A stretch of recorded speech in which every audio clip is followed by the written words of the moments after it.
Well, hello! It's wonderful to have you back with me. I was just about to make some plain sugar cookies and I realized that my recipe book is nowhere to be found, and I have a feeling that my daughter had something to do with that. Recipe or no recipe, I promise to deliver these cookies in 2 days, so I better create my own, and I hope you will help me. There's really nothing to it.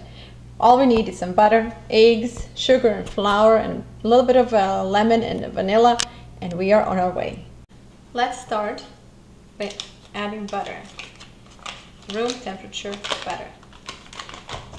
If you have followed my cooking before, you might notice that I hardly ever bake small batches, or I cook in small batches, just for the reason that I like to share my food with friends and family, with my neighbors.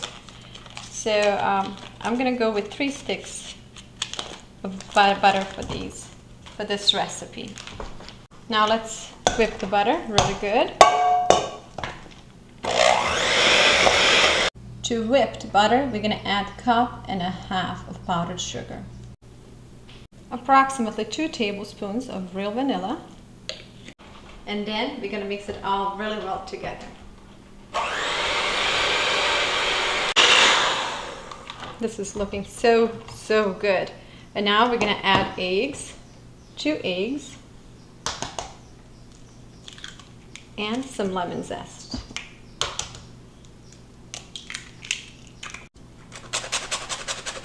I love lemon zest in cookies.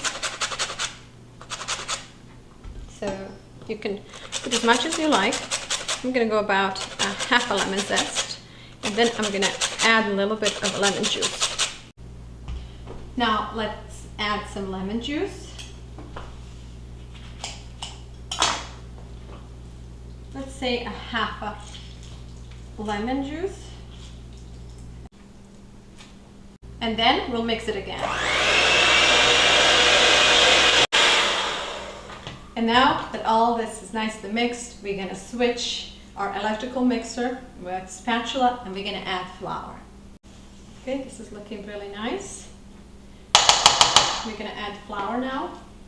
And before we add flour, I'm going to add about 1/2 teaspoon of baking powder. Whenever I cook, I simply have to incorporate something healthy into my recipes. So in this case, I am going to incorporate some whole wheat flour instead of using only white flour. So I have 2 cups of whole wheat flour here. Now let's mix it all nicely. We're going to see how our dough turns out. We're obviously going to need a little more flour. So now I'm going to add 1 cup of white flour. And then we're going to mix it all again.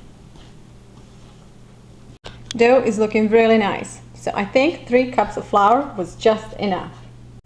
Okay, we are ready for next step. Now the dough is nice and ready. I'm going to line up some parchment paper in a baking pan, and I'm going to put it on the oven on 360. And we are on the way to bake some cookies. So here they are, and now I'm just going to decorate them with some roasted almonds. Cookies are ready, and so is the oven. And now we're going to let them bake for about 10 to 13 minutes. These babies turn out just beautiful. This is a true homemade goodness. And now that you see how easy it is to incorporate health into simple cookies like these, I hope you too will get adventurous and start cooking. Remember, it really doesn't matter if you're a professional chef or not, but it's important that you're willing to try and give your best. And in the end, results will always be good.